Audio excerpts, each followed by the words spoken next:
Alcira, boa tarde, ouvintes.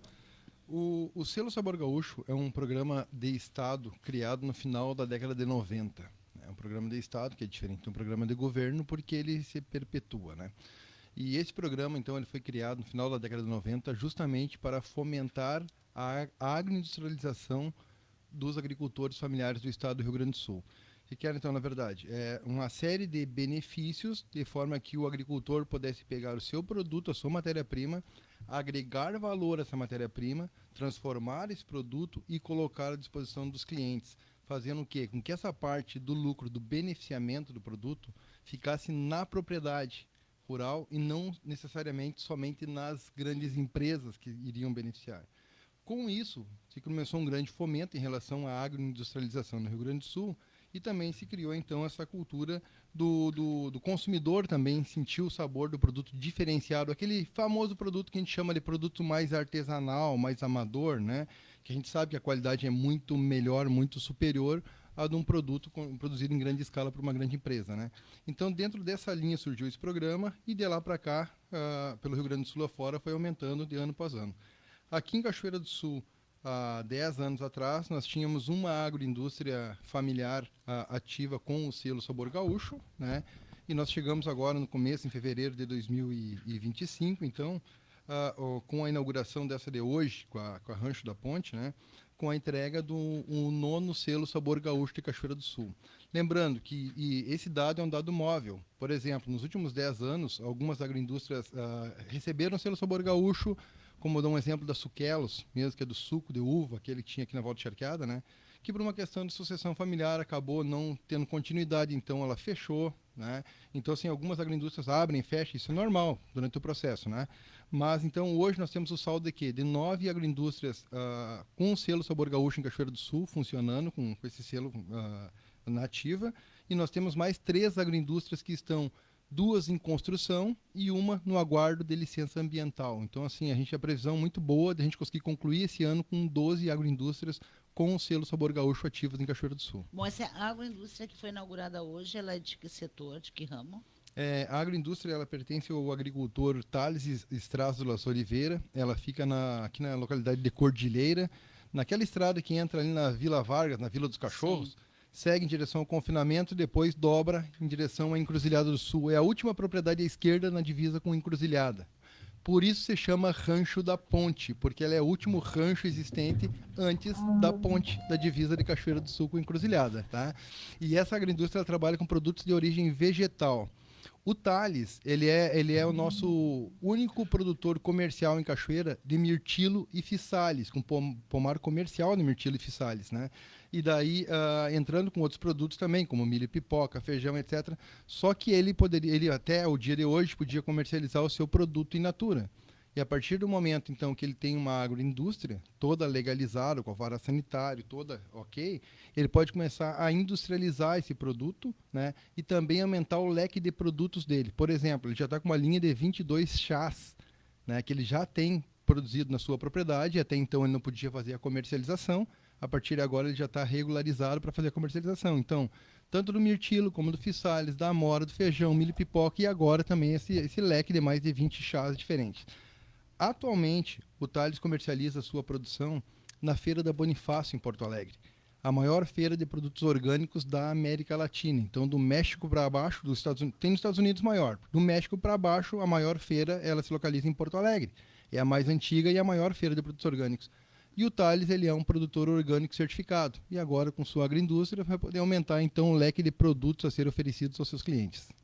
Olha, é muito interessante isso, e não é à toa que as feiras de agricultura familiar, seja na Expo Inter, seja na Fenarroz, seja na Expo Direto, seja em qualquer feira, é onde o pessoal, antes de qualquer coisa, corre para lá, por causa dos produtos que estão lá.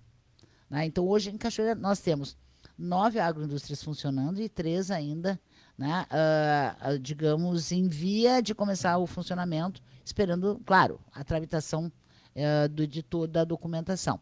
É hoje mais fácil abrir uma agroindústria do que antigamente, Luciano? Ou as exigências são muito maiores?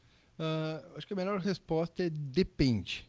né? Então depende de quem a gente está falando. Por exemplo, se a gente estiver falando de uma agroindústria de produtos de origem vegetal, o processo ele é bem mais simplificado. Uma agroindústria de origem animal, ele tem um controle muito mais rígido, né? Lembrando assim que nós temos legislações sanitárias federais e estaduais para serem cumpridas. Então não tem como, por exemplo, um município criar alguma legislação que seja mais branda que uma estadual ou federal. Então isso tem que ser cumprido.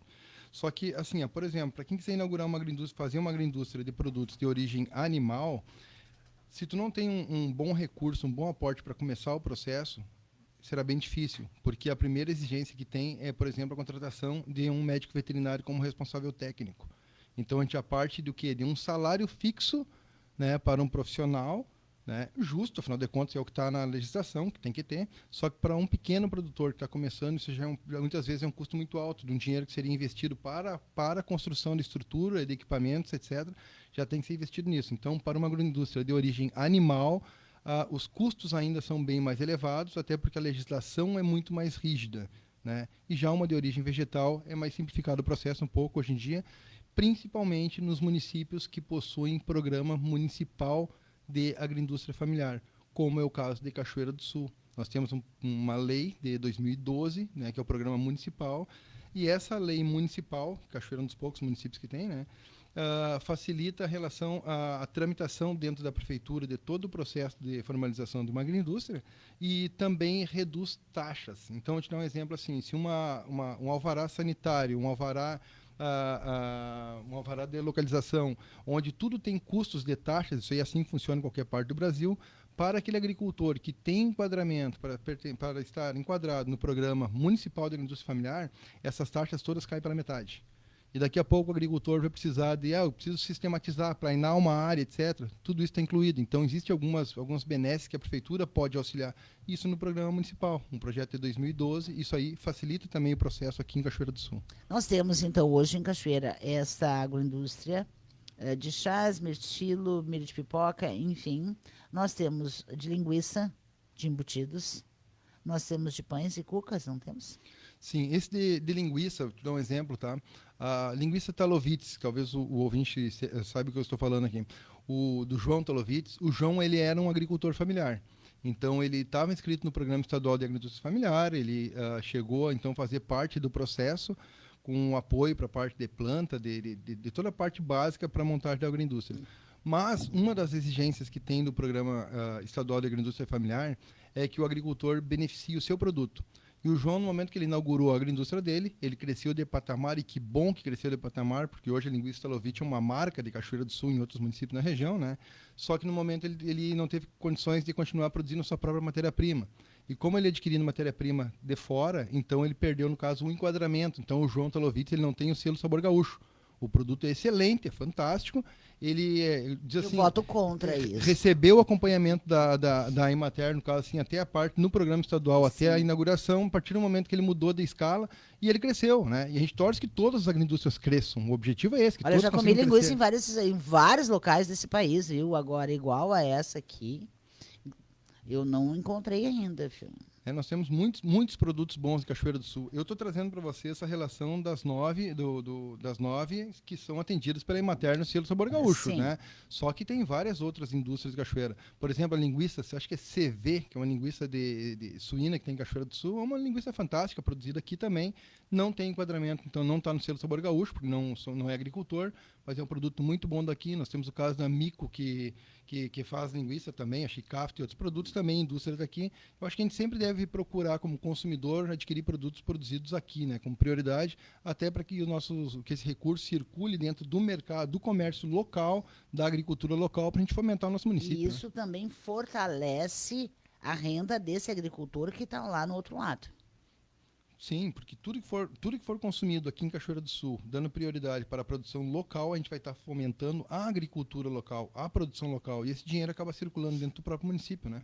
Mas, bem ou mal, mesmo que seja da agricultura familiar, o nome já diz que é a família que produz, mas mesmo assim, isso não só gera renda, como gera emprego?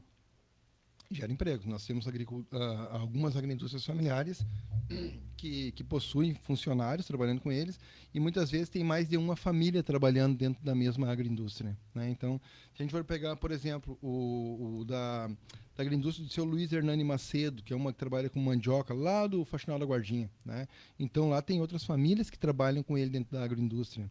Se for pegarmos, por exemplo, a agroindústria Delícias Caseiras, do Cleverson Bulsin, aqui do Capão da Cruz, também tem outras famílias que trabalham ali. Então, na verdade, tu está gerando emprego no meio rural, sim. Além de estar gerando renda, colocando produtos de qualidade para o consumidor local, também tem a geração de renda, a geração de emprego no meio rural. Essa matéria-prima, ela é produzida na própria propriedade? Ou ela é comprada de terceiros? Não, ela tem que ser, na maior parte, produzida na propriedade. Nada te impede, num momento de dificuldade, de questão climática, por exemplo, tu teve uma baixa de produção por algum motivo A, B ou C, né? De tu adquirir um complemento de algum vizinho, de outro agricultor, pode ser feito, mas não como prioritário. Como regra. Não como regra, né? Então, na verdade, a prioridade é que tu beneficie a tua matéria-prima. Olha que interessante. Tu tem a lista de todas essas 9 que nós temos aqui em Cachoeira? Eu acho que até para valorizar, você pode ensinar. Sim. Uma que é muito conhecida, eu já teve até dando entrevista contigo aqui, que o ano passado, na FENARROZ, lançou a famosa cuca de arroz de leite, né? Então, a Casa das Trabalhadoras Rurais, ela possui o selo Sabor Gaúcho. Delícias do Sítio, da Daiane Bittencourt Carneiro, também possui o selo Sabor Gaúcho, também é na área de panificados. O do Luiz Hernani Macedo, que eu citei agora há pouco para vocês, lá do Faxinal da Guardinha. A Delícias Caseiras, do Cleverson Bulsin. O Mel Cachoeira, do seu Alvim Machado. A Agropanificados. A Maria Multialimento, que foi a penúltima, antes de ser do Thales hoje, tinha sido a última a ser inaugurada, né? A Maria Multialimentos, que do Passo do Moura. A Maria Feirante, produtora de flores também. A da Luciana Maria Passinato Piovesan, os nossos queijos do Piquiri, né? Então, sim, tradicional também, a única queijaria legalizada em Cachoeira do Sul. Agora nós temos a Rancho da Ponte, então, do Thales Strasvas, completando essas 9, né? E nós temos aqui, na verdade, mais 3 na fila, que é do Ovos Agni, aqui das Três Vendas, que está praticamente aguardando a liberação de licença ambiental, já está concluída, a pleno vapor, em funcionamento. E nós temos mais 2 em construção, que é a da família Horla do Senhor dos Peixotos, que vai trabalhar com a parte de tomate, molho de tomate, nozes descascadas. E também outra lá do Faxinal do Pertile, que é a agroindústria Flor do Campo, da Ana Karina Ivazeski, que vai trabalhar com a parte de beneficiamento de frutas, chimias, geleias, e também a produtora comercial de cogumelos em Cachoeira do Sul, tá? Para quem gosta de shiitake, shimeji, então assim, tem uma linha de cogumelos e também. E outra agroindústria, essa da família Von Hor e a Flor do Campo, as duas estão com construção, estão com obras, né? Sim. Da parte de serviço de pedreiro. Então são agroindústrias que em alguns meses serão concluídas, né? Acredito que dessas 3 aqui, a do Sérgio, a do Ovos Agni saia primeiro por já estar pronta, aguardando uma liberação de uma licença, né? Mas essas outras 2 aqui, até o final do ano, eu acho que vão estar a todo vapor, a gente vai estar com 12 agroindústrias familiares funcionando em Cachoeira do Sul. Olha que coisa bacana isso, e claro que isso tudo tem o dedo da Emater também, né? A Emater, segundo a Constituição de 88, ela funciona como um braço do Estado justamente com um público prioritário de atendimento, né? Sendo ele o agricultor familiar. Entre eles envolve, então, os públicos tradicionais, como indígenas, quilombolas, pescadores artesanais e assentados da reforma agrária, mas nosso maior público atendido aqui em Cachoeira do Sul é o agricultor familiar. E a gente discute tanto a questão da permanência do homem no campo, da mulher do campo, mas a gente sabe que ninguém vai ficar lá se não tiver renda, né? Então, tu tem que ter qualidade de vida, tem que ter estrada, internet, escola, lazer, tem que ter de tudo um pouco. Saúde, principalmente. Mais renda, né? E a renda, na verdade, o que acontece? Com a agroindustrialização, a gente sabe hoje em dia que o consumidor, de uma forma geral, ele está querendo um produto mais pronto um pouco, né? Então, por que deixar passar essa oportunidade aí para daqui a pouco alguma empresa começar a adquirir o produto dos agricultores e fazer esse beneficiamento, né? Se o agricultor pode fazer isso, então, agregar o valor e ficar com essa renda complementar dentro de sua propriedade, é uma possibilidade boa de manter as pessoas no interior com maior renda e, consecutivamente, com maior qualidade de vida, né? Olha, eu acho tudo isso muito bacana, e até para quem está nos ouvindo, fica aquele alerta de se consumir produtos daqui, né? E a gente pede que, inclusive, o mercado cachoeirense também não abuse no preço quando ele serve de intermediário entre o produtor lá na outra ponta e o consumidor aqui, né? Porque isso também tem que ser levado em conta, né, Luciano? Tu sabe que independente de ser agroindústria ou não, eu acho que a gente precisa sempre priorizar a compra dos produtos locais. Por exemplo, assim, a Cachoeira do Sul é autossuficiente na parte de produção de folhosas. Eu, pessoalmente, me assusto muito quando eu vejo notícias de caminhões vindo de fora de Cachoeira do Sul, trazendo hortaliças para Cachoeira do Sul, principalmente folhosas, porque a gente tem produção local suficiente para atender esse mercado. Então, acho que como consumidor, uma forma de a gente ajudar o crescimento do nosso município é ser seletivo na hora da compra e priorizar os produtos daqui, desde verdura até produtos industrializados. Mas é porque se nós temos uma produção aqui, os nossos supermercados, principalmente os maiores, poderiam aproveitar essa produção aqui e não buscar lá na Ceasa, em Porto Alegre ou em outros mercados. Nosso mercado seria capaz de abastecer esse mercado consumidor? Sim, na parte de folhosas, sim, Cachoeira do Sul tem capacidade para ser autossuficiente. E, Alguns mercados e algumas redes, por opção, acabam não trazendo alguns produtos daqui, o que, no meu ponto de vista, é um erro.